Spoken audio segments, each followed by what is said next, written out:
It's beer o'clock on Real Ale Craft Beer. Today we've got a beer from Brewdog, and it's a 2017 version of their Dog H. This is a 12th anniversary Imperial Stout. Now, judging, saying 2017 was the release date, that takes the brewery back to 2005. 2005 in the very early kind of Brewdog. 2017, rock forward 12 years. When this was produced, of course, we're talking about this now in 2022, but we'll get to that in a moment. How I got hold of a 5-year-old beer. We'll get to all of that stuff in a moment.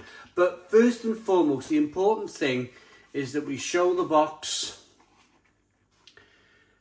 It's a 16.8% ABV Imperial Stout. This should be a cracker of a beer. It's a boxed beer from Brewdog. I'm not sure if I've ever had a boxed beer from Brewdog myself. Maybe I have, but I can't quite remember it, even if I did.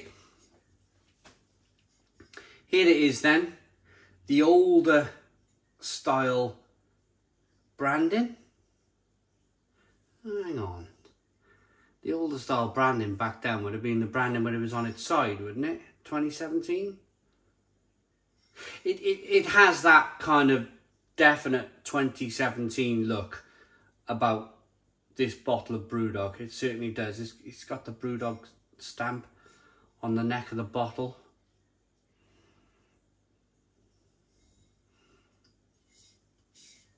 There's the Brewdog logo. I'm not going to mess about. I'm going to get this beer straight out into the glass, see what we get. Lovely smoke on the bottle opening. Beer in the glass. I'm hoping for a big glug. There it is. Oh yes, did you hear that glug? Right.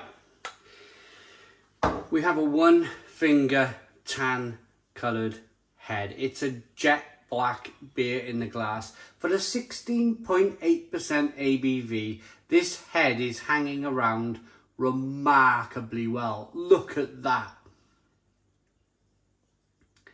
This is the quality of Brewdog.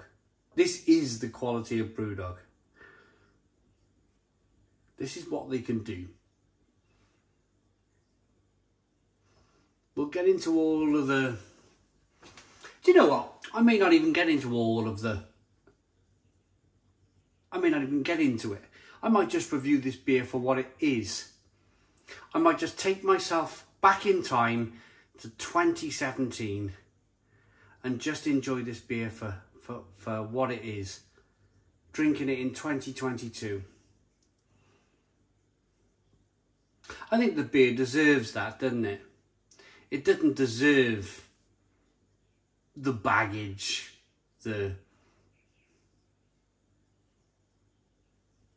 everything else that's happened since. It just deserves to be looked at and caressed, and look at it, look at it.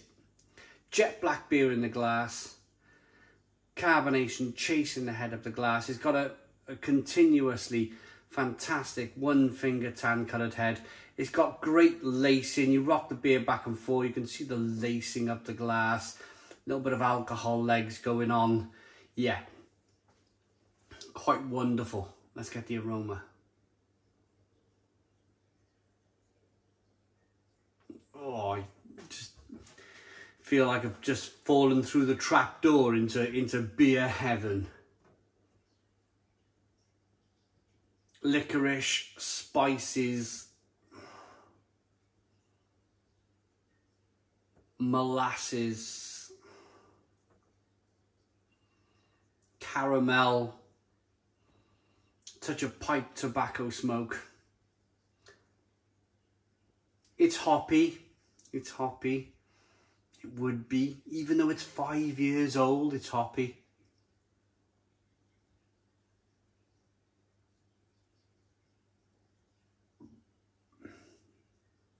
roasty, toasty, loads of roasted malts coming through. I'm going to talk about where and how I got this beer in a moment, but first and foremost, I want to taste it and give you my initial thoughts. Cheers.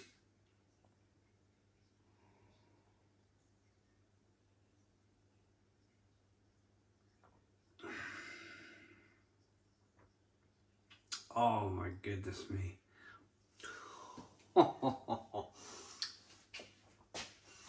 Oh my goodness me.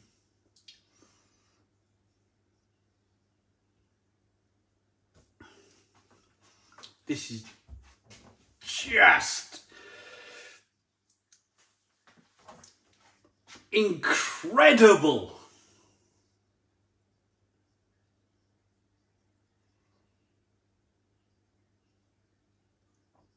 Oh, I can feel my whole body in complete relaxation. I can feel my eyelids getting heavy. I can feel my shoulders slumping into my chest bones. Everything's just like slumping into just relaxation. This is incredible, incredible beer. Stone the crows. Stone the crows. This is a 10 out of 10. I can't even believe I've just given the rating so early in the review. I've let slip. Blimey. Blimey. Don't go anywhere, even though I've given it, after the first couple of tastes, a 10 out of 10. So how did I come across this beer? I was at Brew London 2022 a week and a half ago. Just over a week ago, really. And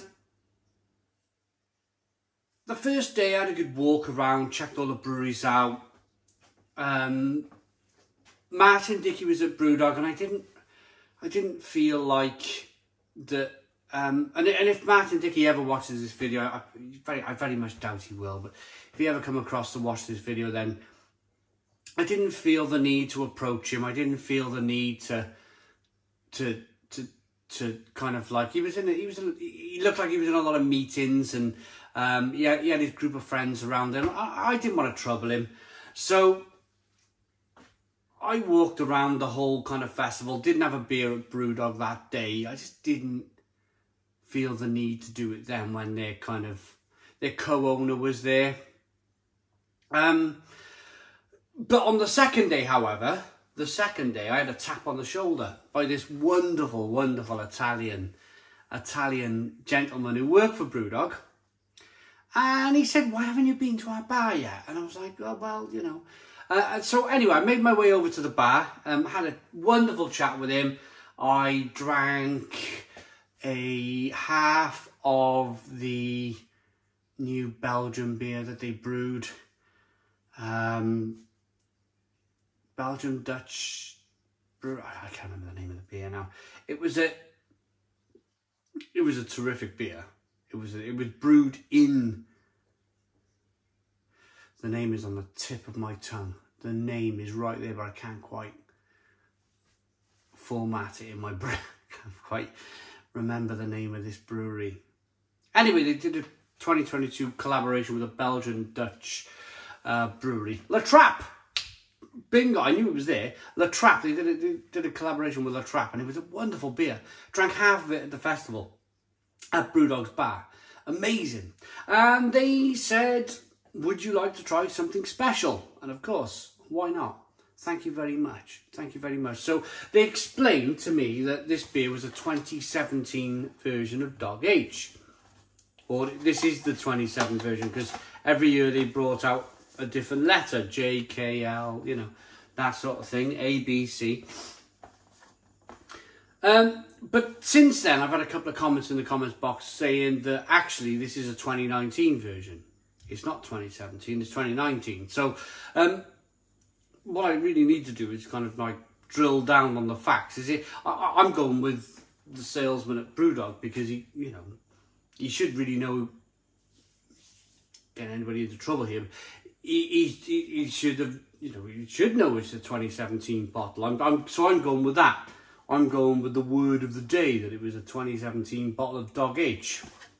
But that's how I got my hands on it.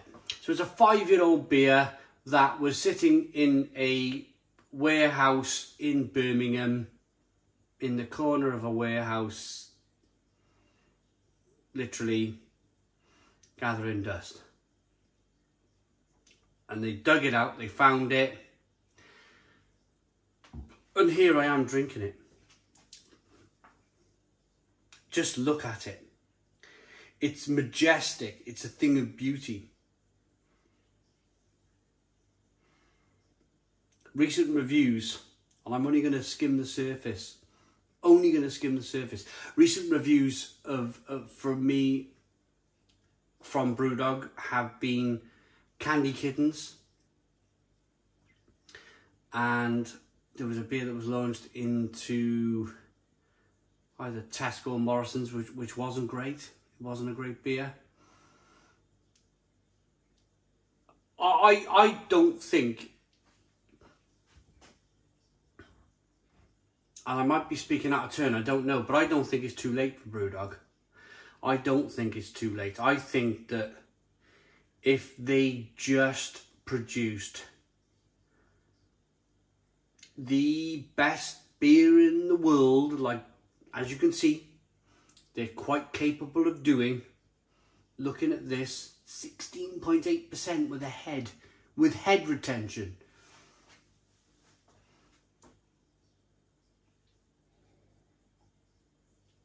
Molasses, coconut, vanilla, chocolate, coffee, caramel. It's a dream. It's a dream of a beer. Fantastic bitterness on the back end. Fantastic slight sweet start from that coconut and vanilla. It's just mind-blowing. Mind-blowing. I think if Brewdog, if they ever wanted to, I don't know, maybe they don't want to. Maybe they're happy producing Candy Kittens and all these other weird and wacky beers that they produce now. But I think if they just took a small, it wouldn't be a big step. It wouldn't even be a big step for Brewdog. If they took a small step back, had a look what they had knocking around in their warehouses from 2017, just 5 years ago. It's not ancient history, is it?